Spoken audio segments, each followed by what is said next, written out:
যাবতীয় আমল কবুল হওয়ার প্রথম শর্ত, প্রধান শর্ত হলো সালাত ঠিক থাকা, নামাজ ঠিক থাকা।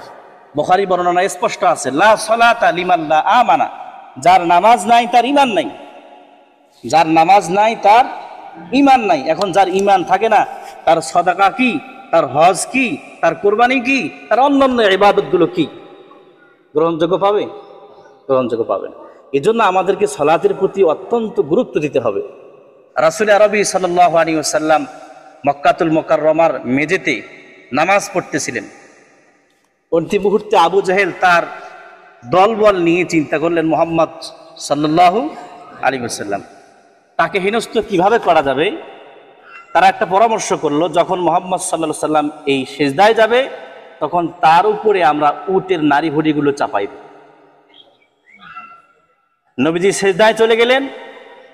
কাফেররা সিদ্ধান্ত যেটা নিয়েছে সেটা চূড়ান্ত বাস্তবায়ন করার জন্য তারা উঠে পড়ে লেগেছে। এরপর উটের নাড়ি ভুঁড়ি এনে রাসূলুল্লাহ সাল্লাল্লাহু আলাইহি ওয়াসাল্লামের চেহারা মোবারকের উপরে, আপনার পিঠের উপরে, মাথার উপরে রেখে দেওয়া হয়। দীর্ঘক্ষণ পর্যন্ত একটা মানুষের মাথার উপরে নাড়ি ভুঁড়ি চাপাই দিলে বলেন নিঃশ্বাস পর্যাপ্ত নেওয়ার সুযোগ থাকে কিনা? থাকবে না। নবীজি সাল্লাল্লাহু আলাইহি ওয়াসাল্লাম ওখানে অনেকক্ষণ পর্যন্ত ছিলেন। সাহাবায়ে কেরাম দূর থেকে লক্ষ্য করে দেখতেছেন নবীজি খুব কষ্ট পাইতেছেন। সাহাবায়ে কেরাম দৌড় দিয়ে এসে এই নাড়ি ভুঁড়ি সরাই দিয়েছেন।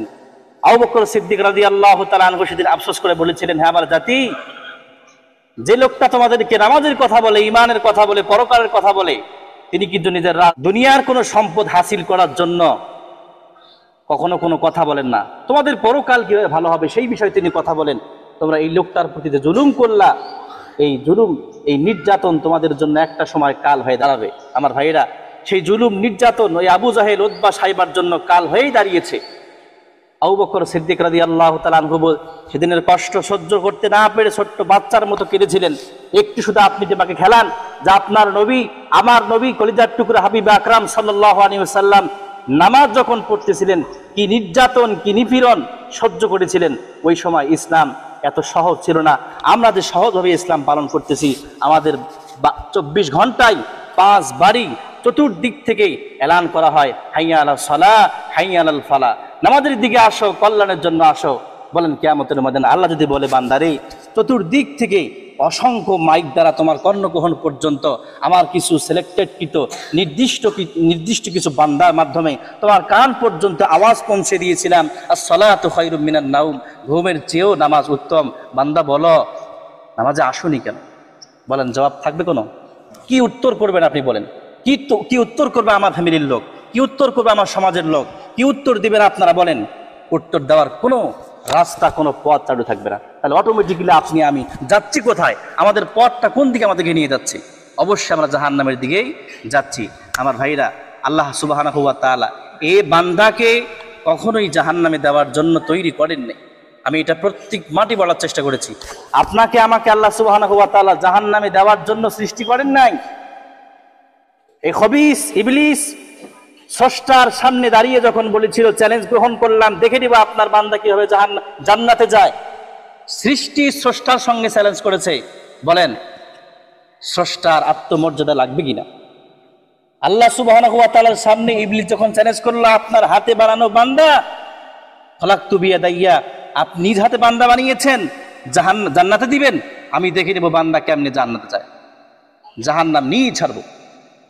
আমার ভাইরা, এই সৃষ্টি, এই শয়তান নগণ্য একটা সৃষ্টি আল্লাহর সঙ্গে চ্যালেঞ্জ করেছে। এই চ্যালেঞ্জে যদি আমরা শয়তানকে সাহায্য করি, আমাদের জন্য সব থেকে এটা বদনসিব, কপাল পোড়া ছাড়া আর দ্বিতীয় কোনো কথা হতে পারে। আমাদেরকে অবশ্যই রবের দিকে প্রত্যাবর্তন করতে হবে, ওই আল্লাহর কাছে আমাদেরকে যেতে হবে। আমার ভাইরা, এই মাত্র গত শুক্রবার আমার আম্মা মারা গিয়েছে। সর্বপ্রথম আমি লাশকে নিয়ে কবরে নেমেছি। আমার স্মৃতিতে যা এসেছে সেটা একটু শেয়ার করতেছি। কবরে প্রথম যখন নামলাম, সাহস করে নেমেছি। নেমে সর্বপ্রথম আল্লাহু আকবার বলে কবরের মাটিতে হাত দিয়েছি। আমার যতটুকু জানা হয়ে গিয়েছে, পৃথিবীর অন্যান্য মাটির চেয়ে কবরের মাটি সব থেকে ঠান্ডা বেশি।